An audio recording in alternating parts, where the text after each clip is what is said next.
दोस्तों, इस कहानी की शुरुआत होती है विजय के घर काम करने वाली नौकरानी सीमा से, जिसका कद काठी और खूबसूरती में कोई कमी नहीं थी। वो विजय के घर झाड़ू पोछा का काम करती थी। सीमा को विजय के घर काम करते हुए 4 से 5 साल हो गए थे। अब तक तो विजय के मन में उसके प्रति कोई लगाव नहीं था और ना ही उसने कभी अपनी नौकरानी को उस नज़र से देखा था, पर वो ही कहीं न कहीं विजय को पसंद करती थी।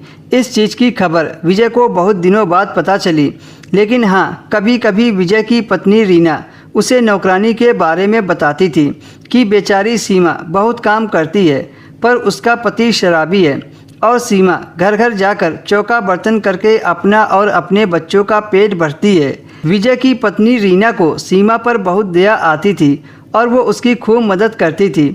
एक दिन की बात है, सीमा सुबह सवेरे विजय के घर आई। उसके बाल बिखरे हुए थे, उसकी आंखों में आंसू थे। आते ही वह रीना से लिपट कर रोने लगी। रीना ने उसे किचन में बैठाया और पीने के लिए पानी दिया। फिर उसने पूछा, क्या हुआ? दोस्तों, अगर आपने अभी तक वीडियो को लाइक नहीं किया तो वीडियो को लाइक कर दीजिए और हमारे चैनल को सब्सक्राइब कर लीजिए। सीमा उदास मन से बोली, क्या बताऊं, उस कमीने ने तो मेरा जीना हराम कर दिया है। वह कल रात शराब पीकर आया और मुझसे पैसे मांगने लगा। जब मैंने पैसे देने से मना कर दिया तो मुझे बहुत मारा। अब आप ही बताओ दीदी, मैं क्या करूं? मेरा तो मर जाने का जी करता है, पर क्या करूं? मैं मर भी तो नहीं सकती। मेरी जान को ये 2 औलाद जो इस कमीने ने मेरी छाती पर छोड़ दिया है। रीना ने कहा, सीमा तुम रो मत, मैं अपने पति से बात करके देखती हूँ क्या होता है। ये तेरे पति से बात करेंगे, ऐसे कब तक चलेगा?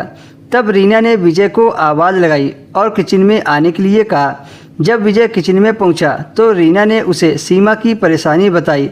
तभी रीना किसी काम से दूसरे कमरे में चली गई। विजय ने सीमा को देखा तो उसकी आंखों में आंसू आ रहे थे। फिर विजय ने सीमा के सिर पर हाथ रखकर उसके बालों को सहलाते हुए कहा, तुम चिंता मत करो, मैं तुम्हारे पति से बात करूंगा। तभी अचानक से सीमा ने अपने मालिक विजय का हाथ पकड़ लिया। हाथ पकड़ते ही विजय के शरीर में एक करंट जैसा दौड़ गया, जैसे 440 वोल्ट का झटका लगा हो। आज पहली बार विजय के अंदर का मर्द जागा था। विजय एकटक सीमा को देख रहा था। उसके चेहरे पर एक अजीब सी फीलिंग महसूस हो रही थी। आज पहली बार विजय ने उसको बड़ी शिद्दत से महसूस किया था। सीमा ने उसका हाथ इस प्रकार से पकड़ रखा था जैसे विजय उसके लिए खास हो। विजय ने उसके बालों को सहलाया और उसके आंसू को पोंछने के बाद उसको अपने गले से लगा लिया।